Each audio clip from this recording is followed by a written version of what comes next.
and think about the people who lived through all that. They got to see, essentially, you could see the first car, you could see the first plane, World War I, Depression, World War II, D-Day, V-Day. You see all of that up to the space shuttle. Like, people lived, and people are still alive today. I was just in D-Day commemoration events last week with 48. We brought back 48 World War II veterans.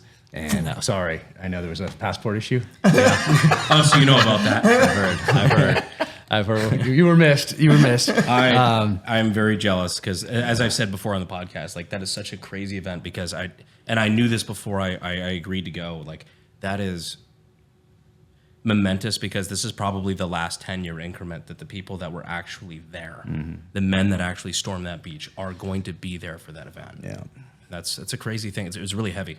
Yeah, no, it was incredible, and I was there for the 78th as well. Brought my daughter for that back when she was 15, and so she's standing on the beach, and she was there for this one for the 80th as well, helping these World War II veterans because they're either closing in on 100, at 100, or over 100 years old now, and so you have to get them in and out of their wheelchairs, get them to the events, make sure they're taking their medicine, make sure they're eating, like doing all that stuff. So you really have to be on it. But she gets to stand there on Omaha Beach, looking out at the water, looking back at the bluffs behind, and having a guy talk to her about being the first out of his landing craft, what that was like, coming out into the water and running up this beach. And he was telling her exactly how far the water was out and pointing to different areas up there on the cliffs and the bluffs, really, where machine gun positions were. Because you can still see the bunkers, but there were other positions as well. They were just sandbag positions or just more temporary. And talking about where he went, and there he went to the bottom of that bluff right there, and he made it. And just hearing that story firsthand is pretty powerful. So it was amazing. So we did that in 78th. We did that for the 80th here just a couple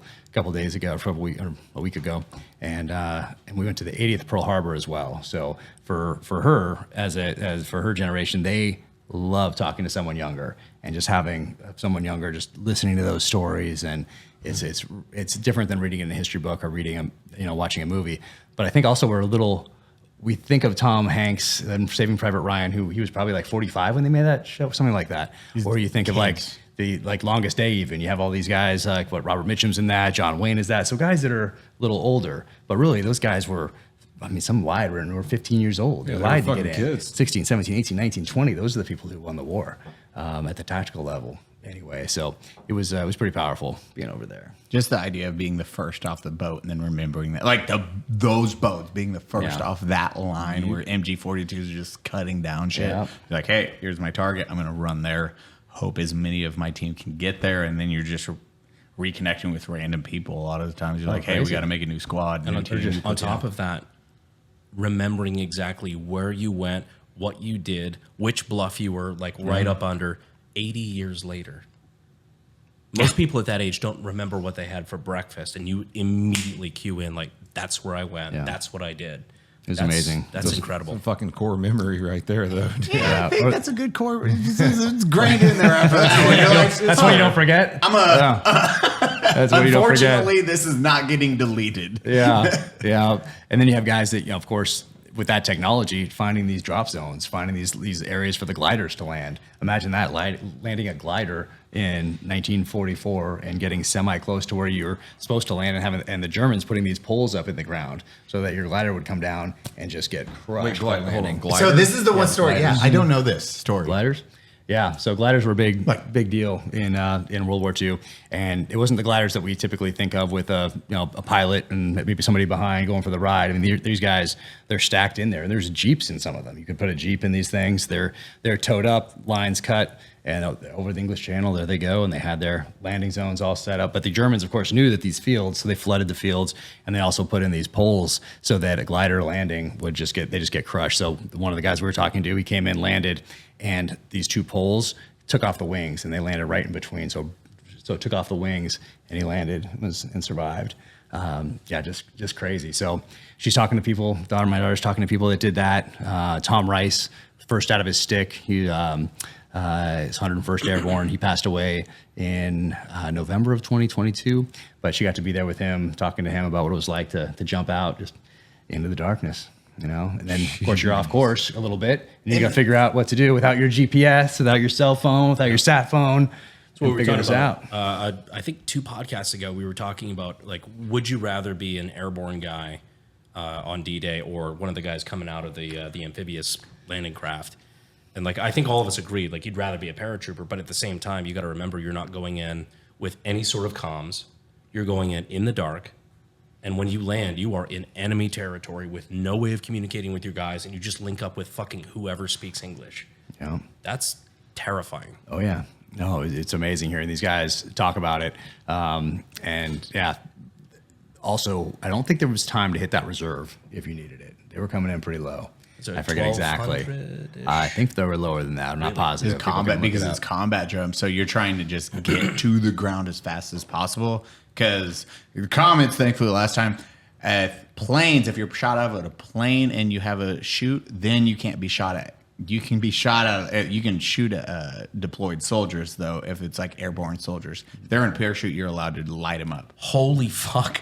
Yeah. 500 feet? What is it, Brandon? Ideal conditions on D-Day, like the low jump they allowed us because we were planning on jumping in Normandy, right? And so like for jump school, they were saying 1,200 feet is what they told us.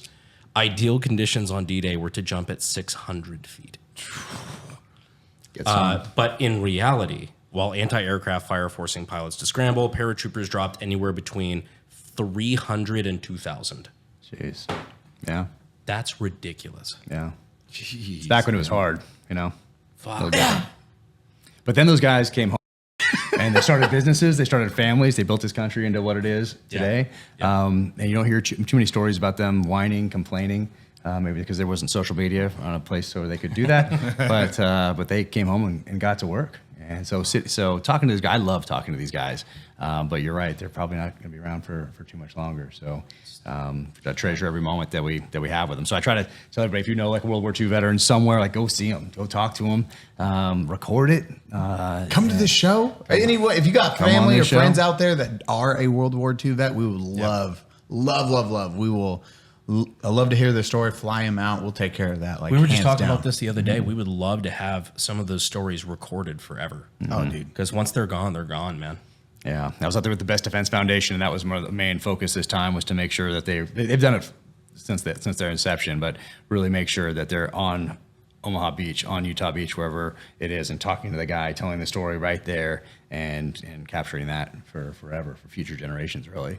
Because this is one of the last chances to do it, especially when even just traveling. So some of these guys, if they're going to live for a few more years here, they might not be able to travel. That's the tough part, is getting them all the way over there. But Delta hooked it up. So they flew for the first time 2 years ago. They landed in Normandy. Usually you go to Paris first and then take a smaller plane up or take a bus up to Normandy or something like that. So they sent out guys to survey the runway and set it all up, and they brought the 747 or whatever it was, but a big plane right into Normandy for the first time because they wanted to have these World War II veterans all the way there. They're all in first class, and then land right there in Normandy. Well, them guys living the dream life.